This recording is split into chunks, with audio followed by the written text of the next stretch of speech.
Merhaba arkadaşlar. Bugün muşmula marmelatı yapıyorum. Şöyle 1 kilogram yabani muşmulam var. Bunları birkaç kez temizce yıkadım. Bunlar yabani muşmulalar. O yüzden böyle küçükler. Yabani olduğu için de tamamen organik. Aşı yok, ilaç yok. Kendi kendine yetişen, ürün veren bir meyve. Çekirdekleri çok sert, meyve kısmı da az olduğu için bu yabani meyveyi marmelat olarak değerlendirmek istedim. Tencereme meyveleri alıyorum. Üzerine de 1 litre su ekliyorum. 1 kilogram olduğu için yaklaşık 1 litre kadar su ekliyorum. Ve ocağa alıyorum. Ocağımı açtım. Şu anda harlı ateşte. Kaynayıncaya kadar harlı ateşte tutuyorum. Tencerem kaynamaya başladı. Hemen ocağı kısık ateşe alıyorum. En az yarım saat bu şekilde ocakta pişireceğim. Yine de meyvenin büyüklüğüne göre, olgunluk derecesine göre bu süre artabilir veya çok olgun meyvelerse bu süre daha da az olabilir. Kendi meyvelerinizi yaparken yine de yarım saatin sonunda kontrol edip iyice piştiğinden emin olduktan sonra ocaktan alabilirsiniz. Kaynayalı tam yarım saat oldu. Kontrol ettim, pişmişler. Ocağı kapattım. Şimdi soğumaya bırakacağım. İyice soğuduktan sonra süzgeçten geçireceğim. Muşmulalar biraz soğuduktan sonra süzgece alıyorum. Şöyle altına bir kap aldım. Üzerine de süzgeci koyuyorum. Çekirdeklerinden arındıracağım ve püre haline getireceğim.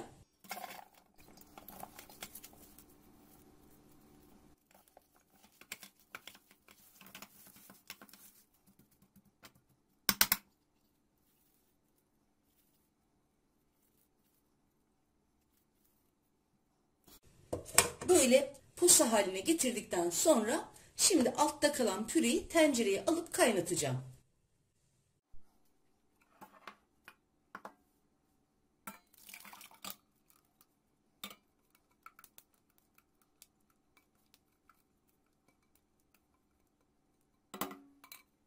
Ocağı yakmadan önce içine 2 su bardağı şöyle 200 mililitrelik bardaklarla şeker ekliyorum.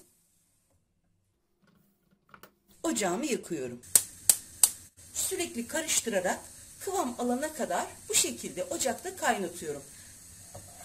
Kaynayıncaya kadar böyle harlı ateşte karıştıracağım. Kaynadıktan sonra orta kısığa alacağım. Bu püre halinde olduğu için tencerenin dibi tutma olasılığı çok yüksek. Kaynamaya başladı. Hemen orta kısığa alıyorum ve kıvam alıncaya kadar bu ayarda kaynatıyorum. Bu köpüklere dokunmuyorum. En son köpük kalırsa onu üzerinden alıyorum. Bunlar şu anda şekerin köpüğü. Şöyle çay kaşığının ucuyla minicik bir parça da tereyağı içine atıyorum. Marmelatın daha parlak olmasını sağlıyor. Çünkü bunda köpürme olmuyor ama daha parlak, daha yumuşak bir marmelat olması için o minicik parçayı da içine attım. Yaklaşık 25 dakikadır kaynayan marmelatı artık ocaktan alıyorum. Belli bir kıvama gelince çok patlıyor, çok sıçrıyor. Böyle ciddi patlamalar oluyor. O yüzden altını tamamen kıstım. Şimdi hemen ocağı kapatıp kavanozlara dolduracağım. Bir kısmını sunum tabağına alıyorum.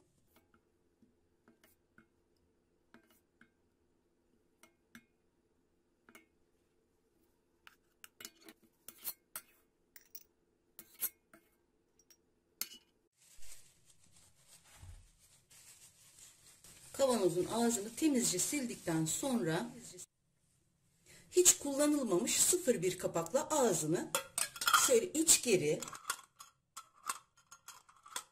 ve bir ileri yaparak sıkıca kapatıyorum. Ters çevirmeden böylece bırakıyorum. Kendi sıcağıyla gayet güzel vakumlanıyor. Daha sıcak olmasına rağmen yoğunluğu, kıvamı gerçekten çok güzel oldu.